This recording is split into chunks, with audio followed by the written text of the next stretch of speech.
오늘의 체크잇은 이번 12월 26일에 발매되는 모토로라 레이저 폴더블 폰에 관한 정보인데요. 이 폴더블 폰은 전에 나왔던 갤럭시 폴드나 화웨이 폴드처럼 가로 방향으로 접고 펼치는 방식이 아니라 세로로 접는 방식을 채택했는데요. 갤럭시 폴드가 펼쳤을 때 7.3인치의 큰 디스플레이를 제공하는 것과 다르게 모토로라 폴더블 폰은 세로로 접었다가 펼쳤을 때 갤럭시 노트 10과 비슷한 화면 크기의 6.2인치 화면을 제공합니다. 스마트폰의 화면이 점점 커지면서 사용할 때는 화면이 커서 편하고 좋지만 가지고 다닐 때 막상 불편한 점이 많았는데요. 그런데 이 모토로라 폴더블 폰은 접었을 때 가로 2.3, 세로 길이가 3.7인치밖에 안 되는 작은 본체 크기지만 펼쳤을 때는 6.2인치의 큰 화면을 쓸 수 있게 되었는데요. 이러한 편리성을 고려해서 삼성에서도 다음 폴더블 폰은 세로로 접는 방식을 채택할 예정이라고 합니다. 그리고 예전 2000년대 초반에 나와서 인기를 끌었던 모토로라 레이저 폰 모양을 그대로 가져와 30대 이상의 소비자층에게 향수를 일으키며 주목을 끌고 있는데요. 하지만 현재까지 나와 있는 정보를 토대로 봤을 때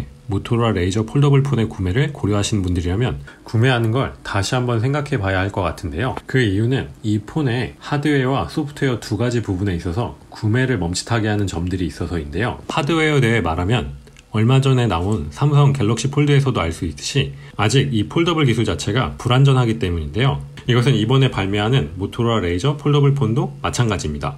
폴더블 화면 자체가 주름이 잡히는 문제와 내구성 문제가 불거져 나오는 상황에서 바로 구매하는 것보다는 시간을 좀 더 가지고 이러한 문제들이 개선된 후에 구매하는 게 좋을 것 같습니다. 또 이런 화면 문제뿐 아니라 핸드폰 자체의 스펙도 구매를 멈칫하게 하는 부분인데요. 이 모토로라 폴더블 폰의 발매 가격은 1,500달러로 우리나라 돈으로 환산하면 180만원 정도의 가격으로 갤럭시 폴드의 가격이 230만원인데 이와 비교하여 50만원이나 저렴하게 발매되었다는 생각이 들지만 막상 구매하려고 했을 때 이 180만원의 가격도 전혀 저렴한 가격은 아닌데요. 그럼에도 불구하고 하드웨어 스펙이 좋지 않습니다. 칩셋을 스냅드래곤 710을 사용했는데요. 이 스냅드래곤 710은 중급 스마트폰에 들어가는 CPU인데 갤럭시 폴드가 스냅드래곤 855를 사용한 것과 비교했을 때 그리고 이 모토로라 폴더블 폰의 가격을 고려했을 때도 부족하다는 생각이 들었습니다. 또 대부분 고급 안드로이드 기기들의 배터리 용량이 3500mAh를 사용하고 있는데 그에 비해 배터리 용량도 2510mAh 밖에 안 돼서 이 점도 부족하다는 생각이 들었습니다. 카메라 스펙적인 면에서도 요새 나오는 고급 스마트폰에 비해 약간 부족하다고 느껴졌는데 이건 아직 결과물을 보지 못해서 어떤지는 발매 후에 확인할 수 있을 것 같습니다. 하드웨어적인 측면에서는 가격을 낮추기 위해 그랬다고 생각할 수 있지만 소프트웨어에 대한 문제점을 말씀드리면 우선 왜 그랬는지 모르겠지만 최신으로 발매되는 스마트폰에 최신 안드로이드 10 소프트웨어 대신 안드로이드 9 파이가 탑재될 거라고 하는데요. 이것도 정말 이해가 안 되는 부분인데요.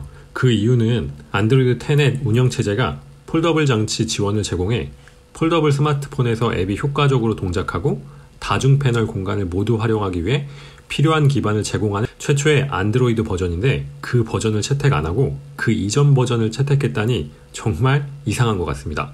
이 부분에 대해 더 걱정인 것이 모토로라를 소유한 레노버가 안드로이드 기반 제품에 대한 지속적인 지원에 있어서 안 좋은 평가를 받고 있기 때문인데요. 모토로라는 소프트웨어 업데이트를 제대로 제공하지 못하고 있는데 안드로이드 오레오와 안드로이드 파이 업데이트에 대한 성과 부족으로 AURC 안드로이드 업그레이드 레포트 카드에서 낙제점을 받았습니다. 또 올 여름에는 스마트폰 모토를 출시하였는데요. 보통 스마트폰이 출시하면서 제공되는 2년 동안 업데이트 지원을 거부했는데 이런 상황에서 폴더블 폰에 최적화되어 있지 않은 이전 안드로이드 버전이 탑재된 180만원이나 하는 폴더블 스마트폰을 구매하는 건 정말 다시 한번 생각해 봐야 할 것 같습니다. 저도 이번에 모토로라 레이저 폴더블 폰 광고를 보면서 예전에 사용했던 폰을 접으면서 딸깍 소리가 나는 모토로라 폰의 생각도 나고 이번 이 핸드폰 외관도 이쁘게 잘 나온 것 같아서 한번 써보고 싶다는 생각을 했는데요. 하지만 이 폴더블 폰의 하드웨어 스펙과 모토로라 회사 소프트웨어 부분의 사후 처리에 대해 알게 되면서 구매를 다시 한번 생각해 보게 되었는데요. 혹시 구매하실 생각이 있던 분들은 꼭 이런 점들을 참고해서 구매하셨으면 좋겠습니다. 지금까지 체크잇이었고요. 다음에도 도움이 되는 정보로 찾아뵙겠습니다.